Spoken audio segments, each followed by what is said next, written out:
Well, we are live. Welcome to Passive Prospecting, YouTube for Real Estate, where we answer all your questions. Sometimes we do some channel reviews, and otherwise we just have fun, right? And is Chrissy on Zoom, or are you? Oh, I'm here.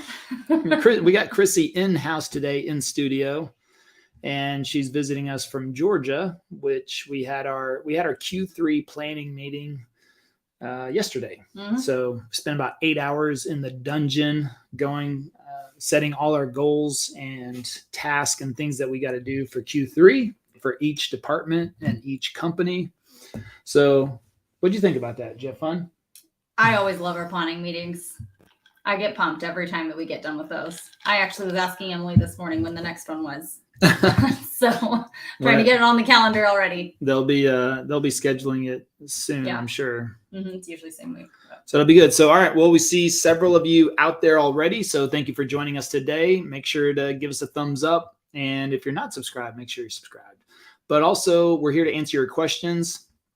And last week we had a ton of questions. I didn't even get a chance to get to all of them. So the goal is to just kind of go through some questions today and see what we can help everyone with. Now, let's see. What is new? What's new in the YouTube land these days? Well, I'll tell you what, thumbnails are changing a lot. Thumbnails are definitely shifting.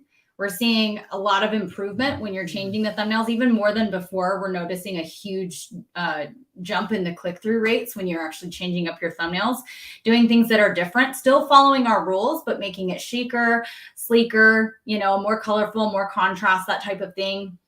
This is a really good time if you've been using kind of the same headshots for a long time to update those. And the higher quality that you can get with those, the better. We're finding that the ones that have more professional headshots with higher quality are doing a lot better. Sometimes we see people who have blurrier headshots that they'll send just using, a selfie stick or whatever. And those will work for the time being. Of course, if getting on YouTube faster is always better.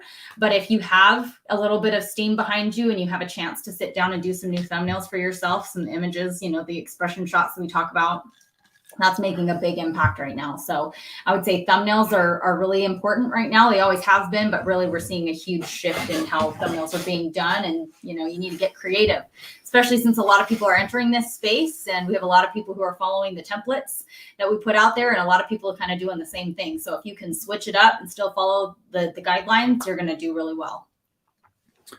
Oh yeah. And that's something, I think we've been going with more natural style thumbnails for quite some time now. Yeah, on vlogs especially. Yeah.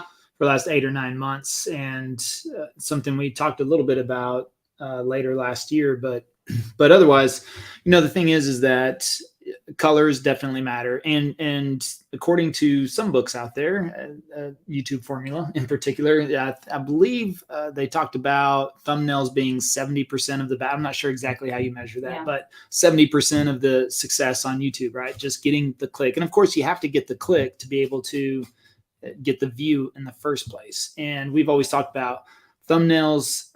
YouTube likes a range anywhere from 2 to 10% or 10% and beyond, but 2 to 10%. So that's why, A/B testing is very critical. Not just going with what you believe will work, but having at least a second alternative. Now, the thing is that one thing about YouTube Formula and the creators that are mentioned a lot in there is that they have an extremely broad audience. Basically, you could say the world is their audience, right? And of course, Mr. Beast is brought up quite a bit. And I think in there it was talked about he may have 20 thumbnails ready to go. And they're looking at when they release a video, every minute to every hour, and they might switch out thumbnails 10 times. And, for me, I'm like, I don't think that's what we're going for in real estate land. And I think 2 good thumbnails, you want to start off with 2 good thumbnails, and then you can test those. But also I would go with the hunch, at least for like 24 hours, maybe even 2 days, see where, if you're not happy with the click-through rate, you can always add in the A/B test after that. So, but if you have 2 to go, or maybe you have a third, then you could do the first 2 and whichever one wins out and then test that against the third one. But other than that, I just don't, I don't think any real estate agent is really going to be getting 10 thumbnails on deck. It's just not really going to happen. And so I mean, if you think about it, you're also talking about a local niche. You have exactly. Mr. Beast, and he's dealing with a national, international audience, whereas a local niche, you really don't have to worry as much about the competition. And so you understand the high level concepts, then you're going to understand how to do a good thumbnail. And 2 should be enough to give you at least some information. Now, that's not to say that maybe 6 months down the road, you don't decide to switch that up again and do another A/B test. So maybe all in all, the lifetime of a video over 3 or 4 years, you're not doing 10. That's a possibility for sure. But if you're doing 10 back to back to back, that almost doesn't really give you enough information to really make an educated guess in a local market like this. So you just have to kind of think about if you really feel like you have to do 10 different thumbnail renditions to be able to get good data, you're probably not really making good thumbnails to begin with. Yep. Let me see. And let me go to the A/B testing. I'm just curious. So I wonder if I got some data yet. Action required, click through. Oh, let's see if that happens. What's going on there? So let me see. All right. So we got some questions in the queue. Let's see what's going on here. King Q. King Q. Let me see. Smash the like button on the way in. I agree, King Q. That's good advice right there. So King Q asks, the newly licensed agent, how do I choose a brokerage? That's a great question. King Q, I would say look in our description, go to Passive Prospecting Partner, schedule a call from there. That's the best way. Go to Passive Prospecting Partner, schedule a call from there. We don't really get into it on these calls. We try to stick this more to YouTube or maybe general business talks. But otherwise, yeah, I mean, we're always looking to grow and expand our team at EXP, and we're happy to have a discussion with you. I don't know if we're the best fit for you, or you're the best fit for us, but we want to have that discussion, see where you're at. Clearly you're starting out. So, depending on where you're at and where your market is, anybody that partners with us is going to get access to our coaching and trainings and our programs at no cost.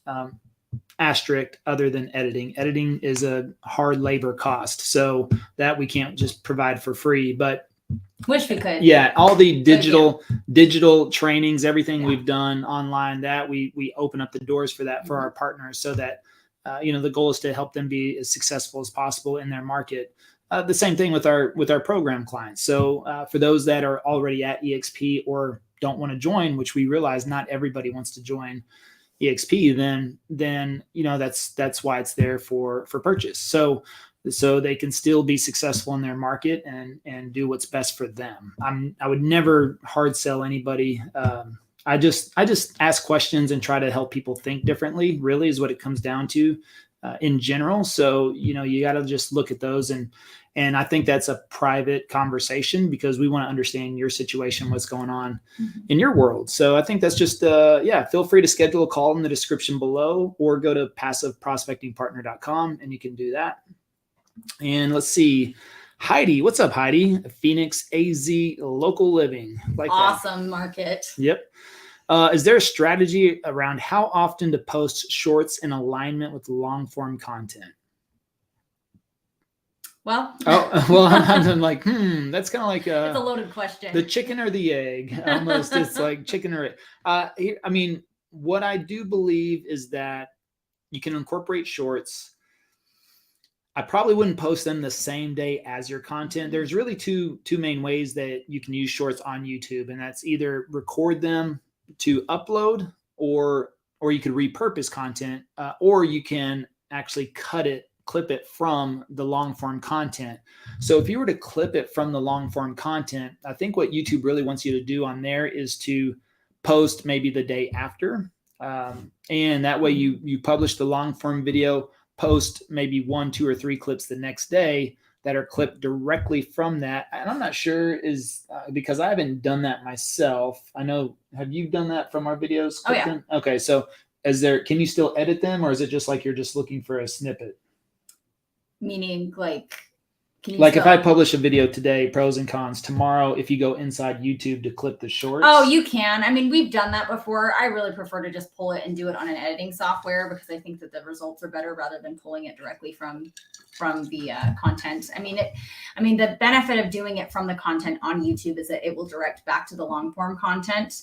But I really haven't seen any really major results from doing it that way. And I think you can make it a lot flashier if you do it and actually edit it. So I prefer to do it that way.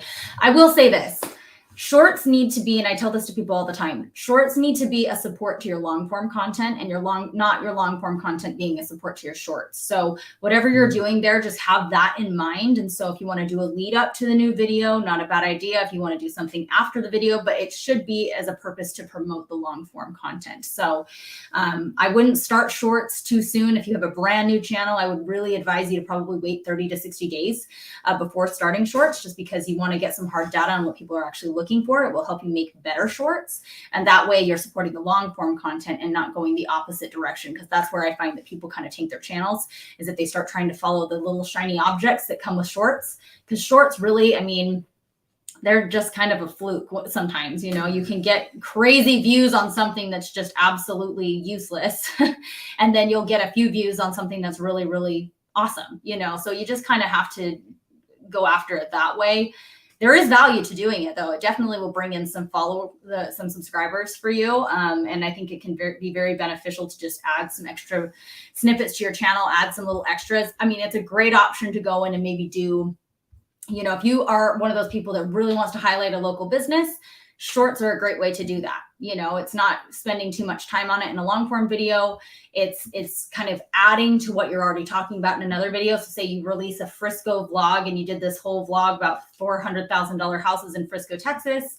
Not that you guys have a whole lot of those right now, but you know, you do a video on that. Maybe the next day you highlight a really awesome restaurant that you went to in Frisco, Texas. You know, it's just another way to support the long form content. So just kind of approach it from that mindset and you should do pretty well with shorts.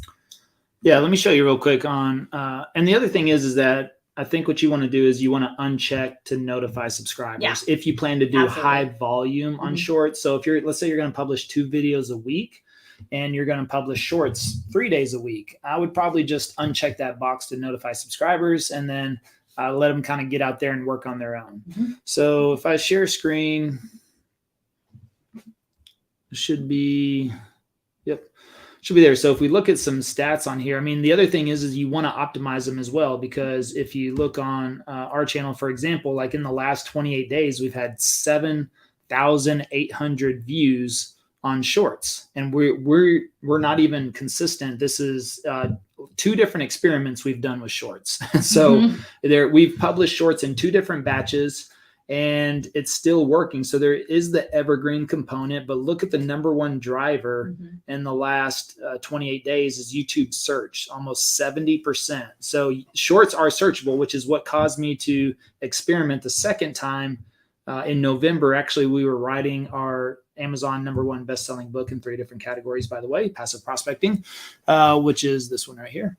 And we writing that, and right when we were finalizing that in November of last year, they came out with that huge update on shorts. But also what I just noticed in the last 30 days or so that our shorts were starting to resurface and get a lot of views. And so if I look at lifetime of shorts, this should be interesting. Yeah. So this was like the first experiment right here, first experiment. And then I didn't publish any shorts. You can even see right here the huge gap.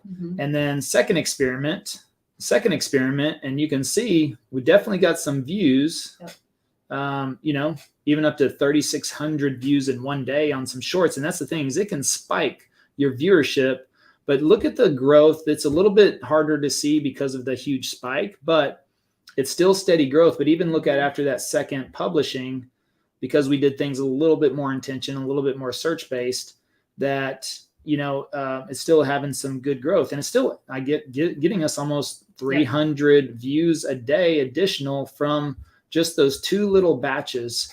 And this is something we are going to work back on again, is implementing some more shorts. I think nothing wrong with them, but I think you just want to be mindful about what you're doing. I mean, look at that, 144,000 views on shorts, not even a lot of shorts. that and almost like half, 500 plus subscribers. Yeah. You got 665 from 665 subscribers from there. I mean, so, but those are the two experiments that we've done, Yeah. and looks like I don't even think I've looked at this from this view, and this is pretty interesting. So we definitely got quite a bit of traction there, and this will be something we're going to start working on. Again, we're going to do our third experiment. So I would just say test, do a couple of different things, test, and test.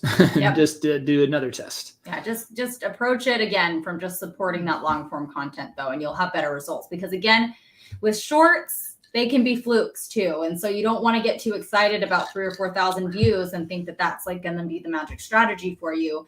Shorts are ever changing. And so it's definitely one of those things that you just need to think it's supplementary. I wouldn't base an entire strategy around shorts. Yeah. For sure. And you can see here, best Indian food. That's the number one, 8.2 thousand views. That's pretty good. Best Indian food in Dallas. And I think if I go new incognito window, let's go YouTube.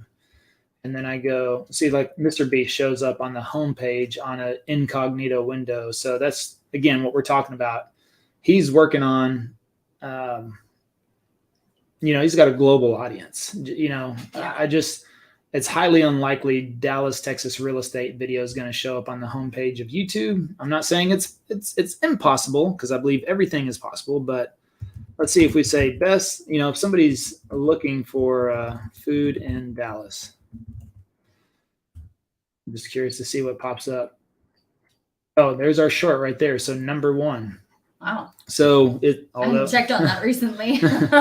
Number one, although this guy has 528,000 views, but it also looks like his is in Indian. So this was best food in Dallas, but that's pretty good. Like, I don't even have to. I'm not. Sorry. Oops. I'm not even showing. I'm showing the wrong screen. Oh, we're not even showing it. Yeah. Let me see. We've got extra screens in here, so. Yeah, I thought I went with the whole window. Yeah, I thought you did too.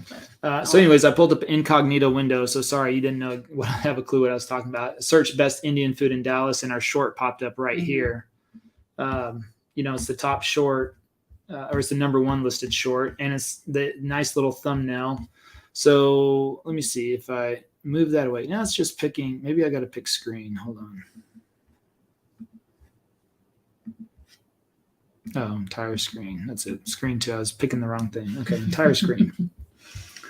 So then if you want to go and if you want to look at analytics of that short,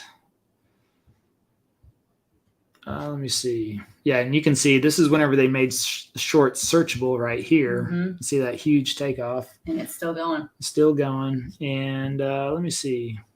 60%. We made $10 off of it. Ooh, we rich. I can go buy a meal now there. There you go.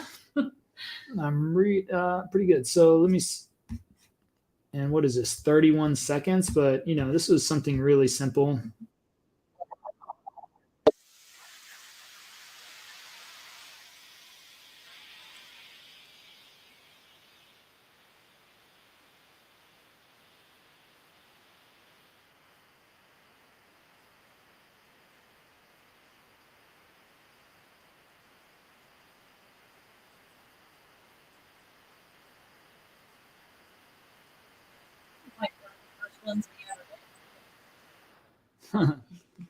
Yeah, that one I made specifically for.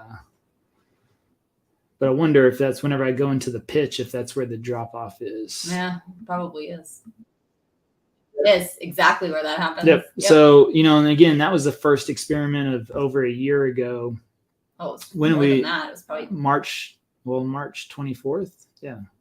Was that last year? March 21st. Oh, yeah. That's why, because we posted it on the Shorts channel before, and then we that's right. Yeah, because this was originally these were posted before we started the Shorts channel, because we experimented on this channel first. You're right. So we experimented here first, and that's where I didn't like what I saw, because if you look at this, this is what all the shorts would do. This one took off, hit 1,000 views in the 4 days, and then it was basically dead. Yeah. And it wasn't until January or so that I started to notice things are starting to take off again. So Yep. anyways, there's definitely a strategy for that, and there's definitely a strategy. Mm-hmm.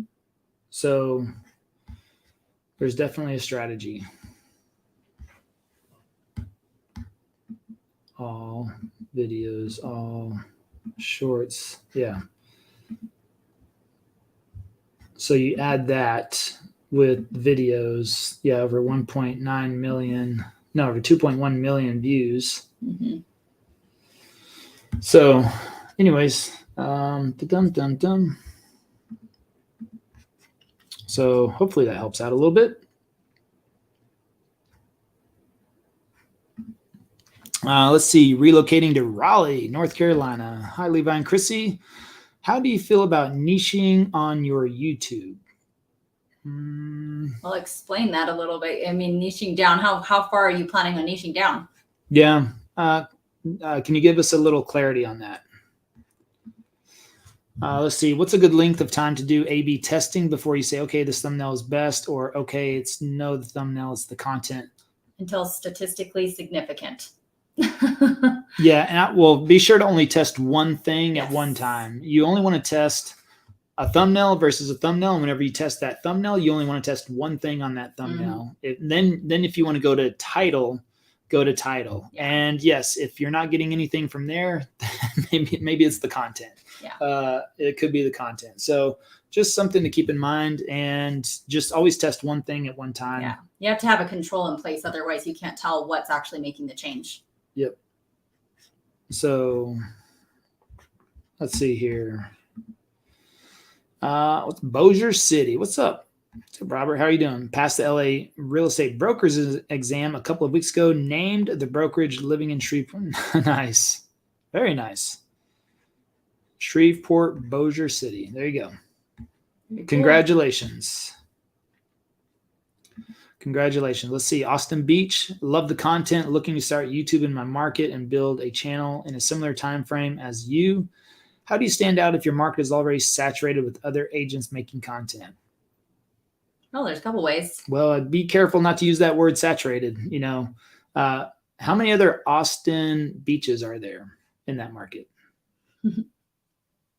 I would assume 0. Yeah. So it's not saturated yet, right? So the thing is that, look, people are going to look at different channels, and then they're going to really probably choose the agent that best fits their personality. Yep. And so if you don't have videos on YouTube, or you think it's saturated and you don't get started, then you'll never get a phone call.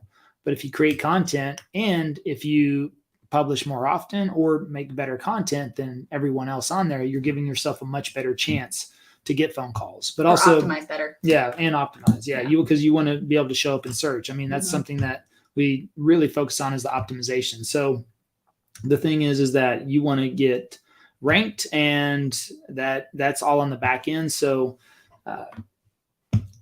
you just want to work on those types of things. I mean, that's everything that we go through in the program quite extensively to do it right. Now, you can, if you start out, you can watch our channel, you can watch these, go back, and it's a lot of information.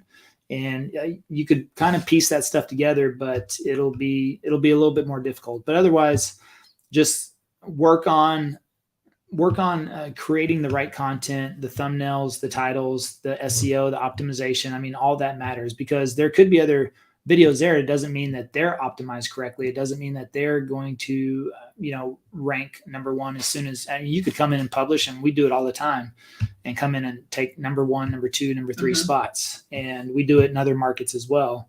Whenever there's other agents that have been there, whether that's 6 months or a year or 2, and they're still not optimized correctly. So that's something that we really focus on and specialize in.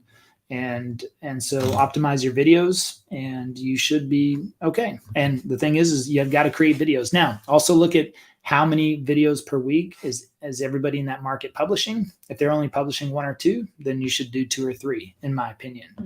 Get the reps in, get more content out there, stay more frequent, and you'll attract that business. Well, and also 2 things. 1, don't assume that somebody in your market that maybe has a lot of views on their videos is actually doing well. We tell this story all the time. Levi ran into one of our competitors recently, and we found out that even though he's getting tons and tons of views, he's not getting tons and tons of calls from YouTube. And you could say the same thing about a lot of these, other agents that they have, 10, 20,000, 30,000 views on their videos. You go in and you look at their subscribers and you look at the views on their other videos and the engagement, and you're finding that things are just not adding up. And that is a clear sign someone's using ad revenue to drive something to a video, which means absolutely nothing. So don't compare yourself to anybody until you've really dug deep into the channel. The second thing I would say is if you do find somebody who's doing something really successfully in your market and you feel like based on what you're seeing, they're probably getting calls, go in and just do a little hack on their keywords. TubeBuddy has some tools that you can go in and actually see what the keywords are that they're using on their in their tag section. And so you can actually take some of their top tags if they make sense for your video and hack those and put those in your channel as well and put those in your video as well. So there's a couple of different things you can do. If you do some competitive analysis on some of these videos, you can pull some of that info, use some of that info. And then of course, just make sure that you're actually looking at the right stuff when you're trying to compare success on YouTube, because it can be very deceiving in a world full of ads. Mm-hmm. Let's see here. We actually were just looking at a channel just like 2 days ago where that exact same thing happened. Somebody came to us and was like, hey, I want to be exactly like this channel. And we went and we looked at it, and the subs, the engagement, and the views did not add up at all. So we did not advise them to continue looking at that channel as an example of success. Relocating to Raleigh says, are there any agents that are using an Android to make their videos? Not any successful ones. No. I'm just kidding. Android user here. Yes, you can definitely use an Android. Many times even better than an iPhone, I think, there's just. Yeah, no. I mean, yeah, of course. I've seen them. They've got some good cameras on them. So I think as long as it has a wide angle camera, you should be fine. That's going to work out just well. All right. Heidi says, thanks. And new construction. Oh, yeah, new construction. I mean, if you want to niche down on new construction, I think, yeah, you can do that. I mean, I've seen a couple of channels out there.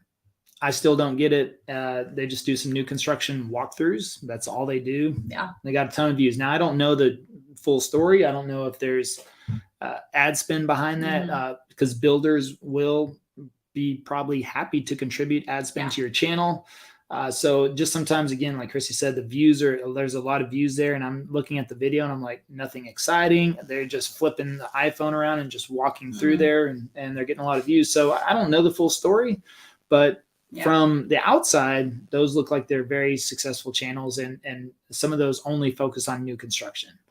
I'd rather just pay somebody to go film that, versus I've done a couple of new construction walkthroughs, not really many, because I prefer to make content. I prefer to go out in the neighborhoods and do that, which our next video coming out. I'm really excited about that one. Oh, it's gonna be so good, because it's a so full neighborhood vlog tour. I mean, it's a lot. So, and I want to work on doing at least one of those videos per week that are really, really rock solid, and still incorporate, an office video. We can still incorporate a live. I mean, doing that just 3 videos a week would really keep consistency on the channel there. It's been a challenge with our travel schedule and everything else, and the meetings and the opportunities coming our way. I will say that I have allowed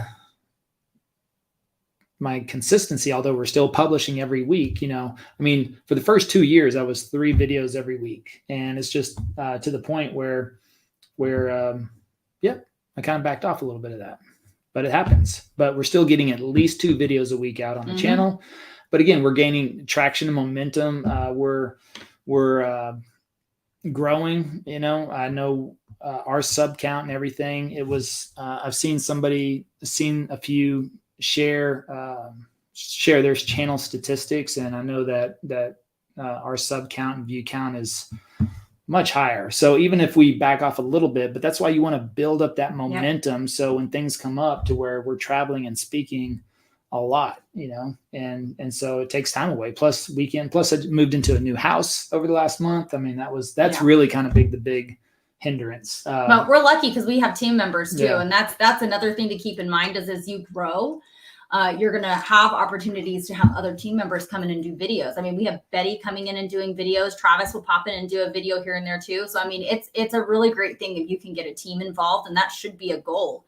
If you're really interested in getting away from a lot of the leads, and that's your goal, is to be the face of your brand and then to hand those off to team members, that's definitely something to incorporate. So that's been a huge help to us during these transition periods, is having other people to help us with the video content. It's really awesome. Yep. Luke, what's up, Luke? Luke says, do you just upload your iPhone videos directly to Google Drive for your editor to process it from there? Don't do that. Don't do it. I've had so many people have problems with that. And the problem is that it's not very stable when you go from a phone to using like Wi-Fi or something like that to a Google Drive. You're going to spend like 2 or 3 or 4 hours just uploading content. So my recommendation, now not everybody has this issue, but I would say 99% of my iPhone users in the video editing program come to me with the same question. I would go ahead and use a hard line charging cable or something and put all of that stuff onto a desktop folder and go from desktop to Google Drive. It'll be so much faster. You're talking 20 to 30 minutes most of the time versus 4 or 5, 6 hours where some of the stuff fails. And we find that sometimes the files go missing and not everything gets uploaded. So when in doubt, I would always use a hard line. It'll just make things a lot faster, and you're dealing with a much more stable transfer environment. Yep. All right. Moving to Raleigh, North Carolina, closing our first deal this week and one more in the pipeline. Woo-hoo! First video was March 10th. Wow. Gaining subscribers and views much faster now. Wow. March, April, May, June. I'm telling you, one thing that I've noticed in the program specifically is that we're starting to see faster and faster results for people. Levi just got off of a call with a success client the other day. They got their first call. Now, they didn't put anything under contract in this time period, but first call within 5 days of their first video going out. I mean, it doesn't happen like that for everybody. The conditions were perfect in that situation, but we hear more and more of those stories coming out. It really is amazing. I think that means our optimization is getting better, right? Oh, the optimization. We are always looking for ways to improve the optimization. There's so much changing. And that's the thing. If you really want to be the top of the top here on YouTube, you have to stay informed on the changes or work with a team that stays informed on the changes. It's constantly changing. You see that on Instagram, on TikTok, even on Pinterest, you're seeing a lot of these changes happening. So you have to just stay on top of it or work with people who are on top of it. Otherwise you get left behind. Ooh, did that incorrectly. Hold on. Oh. So moving to Raleigh, North Carolina, identify yourself, please. I need to know. We would love to chat with you. I need to know who you are. Oh, we just went big screen. That's it. Never done that before. Moving to Raleigh, North Carolina. Yes, please identify yourself. I'd love to know which channel that is. Congrats on that, though. That's really exciting. That's amazing. It's only beginning. It's only beginning. It starts to really snowball after those first couple of deals. Yep. Okay. Happens every time. Luke says, thank you. Relocating to Raleigh says, thank you. All right. Awesome. Let me know. Okay. Well, do you know who that is? Moving to Raleigh? I'm not exactly sure who that is off the top of my head. Are you in our group? Oh, Chris Farrell. Yep. Okay. Cool. Awesome, Chris. We'd love to talk to you. Yeah, I'd love to chat more with you about that. So let me know. Let's book a call. All right. Well, that's it for questions for today. So appreciate y'all joining in. Again, make sure you like and subscribe below if you haven't already. Check the description. Everything that you need. We got some questions earlier about partnering. That's in the description below. If you want to get the Passive Prospecting book on Amazon, that's below. Oh, and if you're in the program, we're about to release our no, I'm not. I'm gonna save that for the program people. Yeah. Okay. So. All right. Okay. All right, Chris. Let's see. Chris Farrell. We're gonna chat. Hopefully, if you don't mind. Love to hear all about it. Let me know what's going on. So we will see you next week. See you guys. And I'll be in DC. By the way, I'll be in DC on Monday for a speaking event. So if you're in the Passive Prospecting Facebook group, make sure you go there to check for the details. And then the week after that, I'll be in Austin. So I'll be on DC. Actually, it's on Tuesday, the 15th, speaking in DC. And then June 23rd, speaking in Austin. And then August, speaking at Inman, Vegas. And then October, EXP Con, yes, and be speaking there, and maybe somewhere in July. And we haven't really pursued a lot. These are just the ones that keep popping up. And I think actually something else just popped up. Actually, something else just came up for July as well. So if you're around the DC area next week, it's going to be pretty cool. I know they rented out a whole movie theater, which is going to be awesome. And can't wait to see the presentation up on the movie. I know. That'll be cool. Austin as well. That'll be fun. So anyways, all right.